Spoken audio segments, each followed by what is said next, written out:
बिहार में होने वाले विधानसभा चुनाव से पहले तमाम राजनीतिक पार्टियां चुनाव जीतने के लिए तमाम सियासी हथकंडों को अपना रही हैं। वोट बैंक की राजनीति भी हो रही है और इसके साथ ही साथ ये भी देखा जा रहा है कि एनडीए के अंदर एक बड़ी फूट दिखाई दे रही है।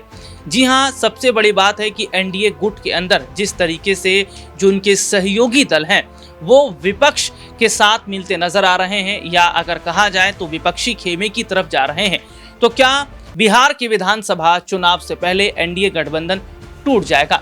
लेकिन एक बड़ी खबर देखिए क्या आती है, और बड़ी खबर देखिए प्रभात खबर जो है उन्होंने हेडलाइंस लिखी है, राहुल गांधी का बिहार दौरा टला, राजगीर में सभा के लिए हॉल खाली नहीं।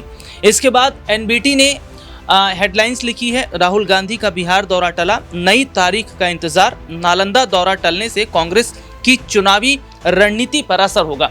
यानी कि ये सीधे तौर पर देखा जा रहा है कि क्या वाकई विपक्षी जो पार्टियां हैं या विपक्ष के जो चेहरे हैं, विपक्षी नेता हैं, उन्हें बिहार आने से रोका जा रहा है। कुछ टाइम पहले भी यही देखने को मिला था कि एक दौरा था इनका राहुल का, फिर भी हम देखते हैं कि उस दौरान भी कहीं ना कहीं सख्ती की गई थी। अब ऐसे में ये सवाल खड़ा हो जाता है कि विपक्ष की अगर तेजस्वी यादव का भी जिक्र हम यहाँ पर कर लेते हैं, तो तेजस्वी यादव बिहार में सीएम बनने का सपना देख रहे हैं। क्या तेजस्वी यादव का ये सपना पूरा हो पाएगा? हालांकि अगर इंडी गठबंधन की बात कर लेते हैं तो इंडी गठबंधन में भी सब कुछ ठीक नहीं है, जैसे एनडीए के अंदर हम देख रहे हैं। जिस तरीके से हाल ही में हम देखते हैं कि चिराग पासवान ने तेजस्वी से मुलाकात की है, फिर चिराग पासवान का ये भी स्टेटमेंट आता है कि अगर पार्टी कहेगी तो चुनाव लड़ने के लिए तैयार है। फ्लैशबैक में अगर जाएं तो चिराग पासवान ये भी कहते हैं कि बिहार की राजनीति में उन्हें बहुत ज़्यादा दिलचस्पी है और अगर मौका मिला तो क्यों नहीं सीएम बनेंगे। तो जिस तरीके से चिराग पासवान मुखरता से बात करते आए हैं, और ये वो नेता हैं जो अपनी ही सरकार के खिलाफ लगातार कई मुद्दों पर बोलते भी रहे हैं, चाहे वो बिहार को विशेष राज्य का दर्जा दिलाने की बात हो, या फिर अगर हम यहाँ बात कर लें आरक्षण की बात हो। देखिए, सुप्रीम कोर्ट का जो फैसला आरक्षण पर आया था और जो क्रीमी लेयर वाला पूरा मामला था, उस पर भी खुलकर चिराग पासवान ने बोला।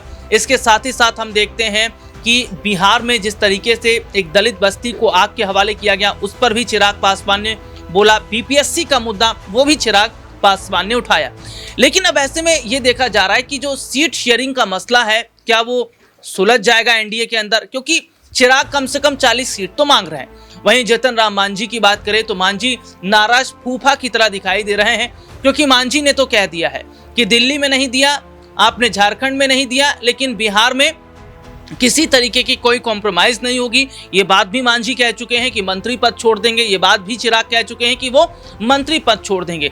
तो ऐसे में देखा जा रहा है कि ये जो एनडीए की जो बारात है, इसमें नाराज जो फूफा हैं मांझी, या फिर इसके अलावा अगर हम बात करें युवा चेहरे चिराग पासवान, इनकी नाराजगी को कैसे दूर किया जाएगा, और क्या विपक्ष की तरफ से जो रणनीति बनाई जा रही है कि चिराग को अपनी तरफ लाया जाए, नीतीश को अपनी तरफ लाया जाए, क्योंकि बीते कुछ दिनों पहले ही नीतीश और चिराग की मुलाकात हुई। याद है आपको 2020 का वो वक्त, 2020 में किस तरीके से चिराग ने अलग चुनाव लड़ा और किसको नुकसान पहुंचाया?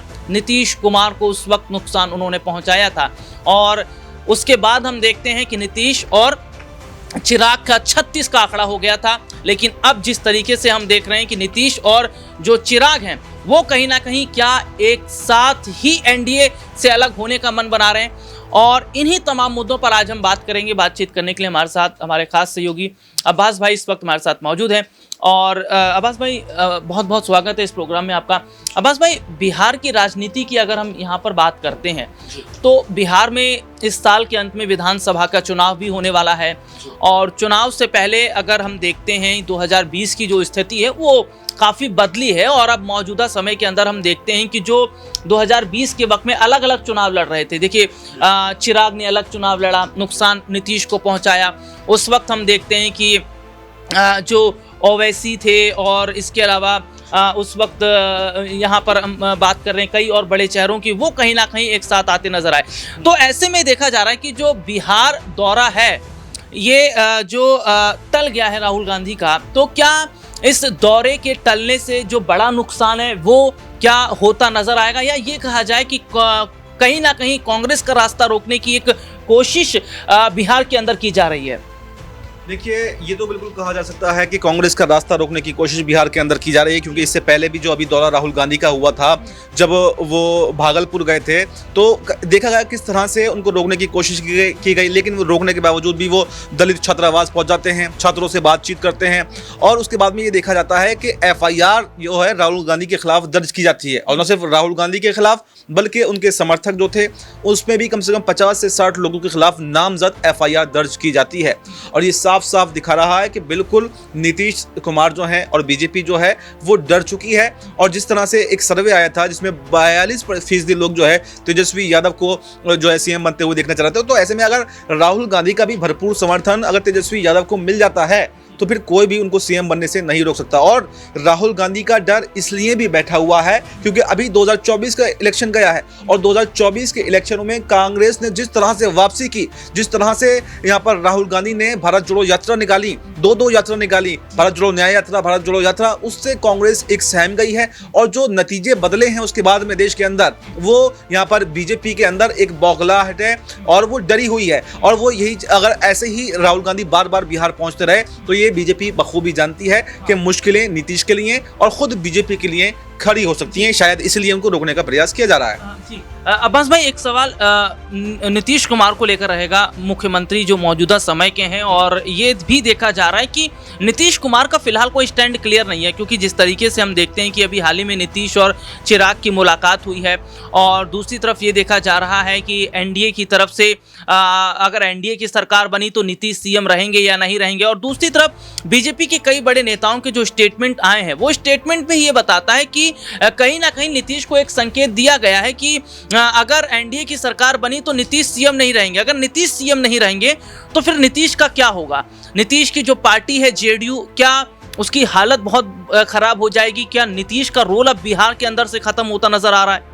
देखिए, ये वाकई में एक अहम सवाल है कि नीतीश कुमार का आखिर इस चुनाव के बाद में क्या होने वाला है, क्योंकि 20 सालों से अगर हम बिहार का समीकरण देखें तो सरकार चाहे किसी की भी बनी हो, लेकिन मुख्यमंत्री नीतीश कुमार ही रहते हैं। लेकिन इस बार समीकरण कुछ ऐसा बन रहा है कि ना तो NDA उनको CM बनाने के लिए तैयार है, और ना ही इंडिया गठबंधन भी उनको CM बनाने के लिए तैयार है। इधर तेजस्वी यादव अब भरपूर जोर जो है वो चुनावों में झोंक चुके हैं, और आप देख सकते हैं कि जो बीजेपी है वो खुद अपना CM चाहती है। एक तरफ चिराग पासवान अपनी ताल ठोक रहे हैं, वहीं पर जीतन राम मांझी भी लाइन में है। तो ये देखा जा रहा है कि नीतीश कुमार के पास में अगर विधायकों की संख्या ठीक ठाक नहीं रहती है, अगर वो किंग मेकर की भूमिका में नहीं रहते हैं, यानी अगर उनके समर्थन की जरूरत किसी भी पार्टी को सरकार बनाने के लिए नहीं होती है, तो कभी भी नीतीश कुमार को मुख्यमंत्री नहीं बनाया जाएगा। और अगर वो वापस से 40-50 सीटें जीतने में कामयाब रहते हैं, जिससे पिछली बार उन्होंने 43 सीटें जीती, अगर वो अब के 35-40 सीटें भी जीतते हैं तो वो किंग मेकर की भूमिका में जाएंगे, और फिर मजबूरन उनको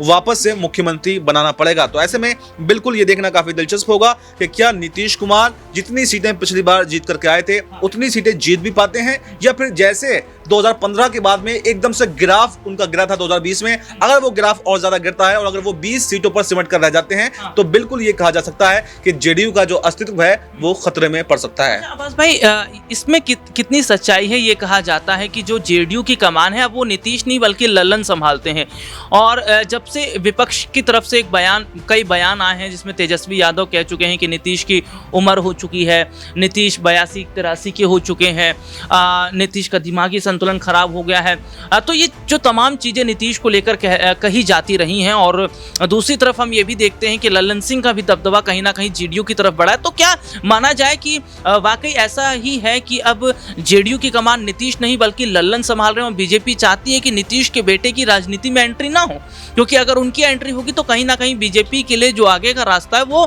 काफी ज्यादा मुश्किल भरा होता नजर आएगा।